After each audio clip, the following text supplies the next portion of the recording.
नमस्कार दोस्तों, बोधि शिक्षा यूट्यूब चैनल में आपका दिल से स्वागत है। एक बार एक छोटे से गांव में राम नाम का एक किसान रहता था। राम बहुत ही परिश्रमी और ईमानदार व्यक्ति था। उसके पास जो भी धन और साधन थे वह सब अपनी मेहनत और ईमानदारी से अर्जित किए थे।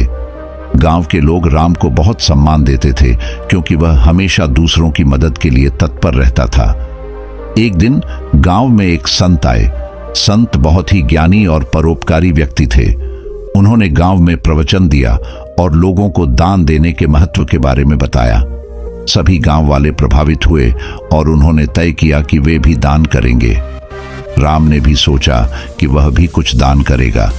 राम के पास बहुत अधिक धन नहीं था, लेकिन उसकी खेती से जो भी उपज होती थी वह उसमें से कुछ हिस्सा जरूरतमंदों को देने का निर्णय लिया। उसने अपनी फसल का एक हिस्सा एक गरीब विधवा महिला को दान में दे दिया। महिला बहुत खुश हुई और उसने राम को आशीर्वाद दिया। कुछ दिनों बाद गांव में एक और संत आए। उन्होंने भी दान देने का महत्व बताया, लेकिन उन्होंने एक और बात कही। उन्होंने कहा, सबसे अच्छा दान वह होता है जो बिना किसी स्वार्थ के और बिना किसी अपेक्षा के दिया जाए। राम ने सोचा कि उसने जो दान दिया था वह भी इसी प्रकार का था, लेकिन संत ने कहा, सच्चा दान वह है जो अपने आप से बढ़कर हो।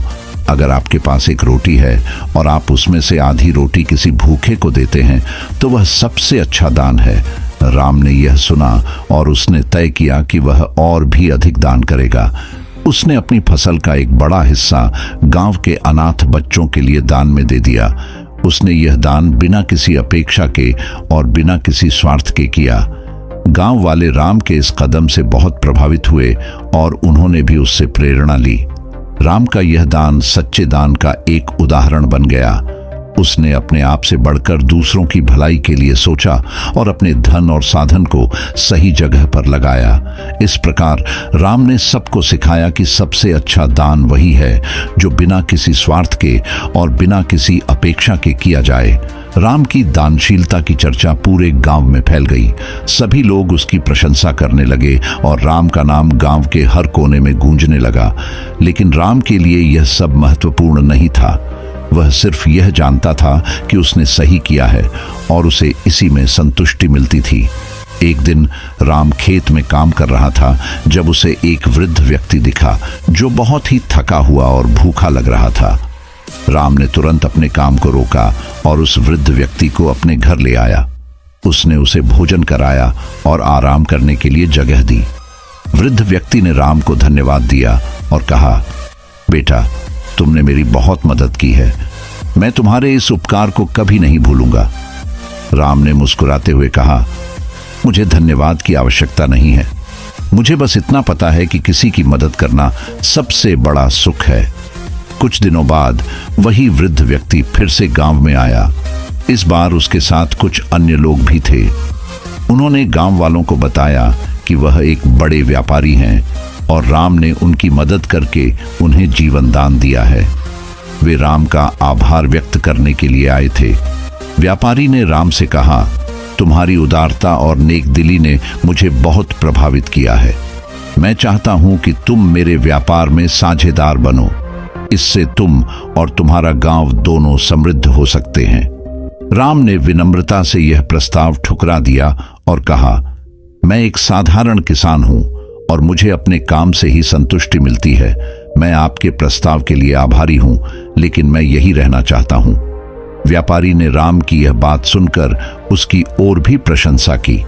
उन्होंने गांव वालों से कहा, राम जैसा व्यक्ति इस दुनिया में दुर्लभ है। उसकी सच्ची उदारता और निस्वार्थ सेवा ने मुझे सिखाया है कि सच्चा धन वही है जो हम दूसरों की मदद के लिए उपयोग करते हैं। गांव में राम का सम्मान और भी बढ़ गया। सभी लोग उसकी ओर देखते और उसकी तरह बनने की कोशिश करते। राम ने अपने जीवन को एक उदाहरण के रूप में स्थापित कर दिया था। उसने अपने कर्मों से सिखाया कि सबसे अच्छा दान वही है जो दिल से किया जाए और जिसमें कोई स्वार्थ न हो। गांव वाले अब नियमित रूप से एक दूसरे की मदद करते और सामूहिक रूप से समस्याओं का समाधान करते। इस सहयोग और एकजुटता के कारण गांव में खुशहाली और समृद्धि आई। राम की सिखाई हुई बातें गांव वालों के जीवन का अभिन्न हिस्सा बन गई। समय बीतता गया और राम की उदारता और परोपकार की गाथाएं गांव से बाहर भी फैलने लगी। लोग दूर दूर से राम से मिलने और उसकी सलाह लेने आने लगे। राम हमेशा विनम्रता से सबका स्वागत करता और अपनी सिखाई हुई बातें साझा करता। एक दिन गांव में एक बड़ा अकाल पड़ा। फसलें सूख गईं और पानी की भारी कमी हो गई।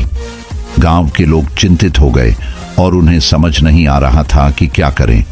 राम ने गांव वालों को एकत्र किया और कहा, यह समय है जब हमें एकजुट होकर इस संकट का सामना करना है। हम एक दूसरे की मदद करेंगे और इस कठिनाई से उबरेंगे। राम ने अपनी जमा पूंजी और अनाज का भंडार गांव वालों में बांट दिया। उसने लोगों को समझाया कि कैसे पानी की बचत की जाए और उपलब्ध संसाधनों का सही उपयोग किया जाए। उसके नेतृत्व में गांव वाले मेहनत करने लगे और एक दूसरे का साथ देने लगे। राम की प्रेरणा और नेतृत्व में गांव ने धीरे धीरे अकाल से उबरना शुरू किया। गांव के लोग एक दूसरे की मदद करते रहे और सामूहिक प्रयासों से उन्होंने इस कठिन समय को पार कर लिया। राम की उदारता और निस्वार्थ सेवा ने एक बार फिर साबित कर दिया कि सच्चा दान और एकजुटता से किसी भी संकट का सामना किया जा सकता है।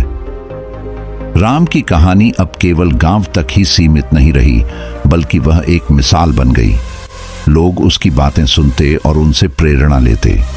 राम का जीवन यह संदेश देता रहा कि सबसे अच्छा दान वही है जो निस्वार्थ भाव से किया जाए, और असली सुख उसी में है जब हम दूसरों की भलाई के लिए कार्य करें।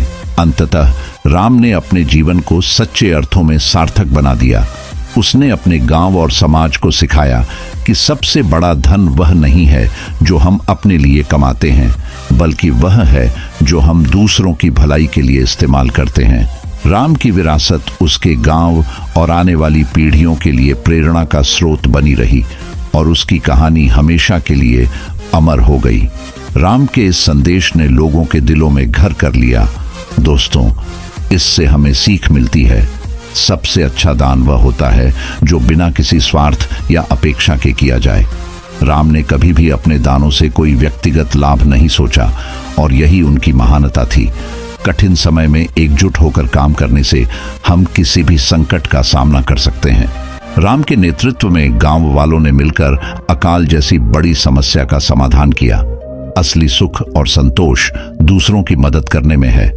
जब हम अपने संसाधनों, समय और प्रयासों को दूसरों की भलाई के लिए लगाते हैं, तभी हमें सच्ची खुशी मिलती है। दोस्तों, आपको यह कहानी कैसी लगी? हमें कमेंट बॉक्स में जरूर बताएं, और अच्छी लगी हो तो वीडियो को लाइक करके चैनल को सब्सक्राइब जरूर करें। तो मिलते अगली वीडियो में, तब तक के लिए हंसते रहिए, मुस्कुराते रहिए।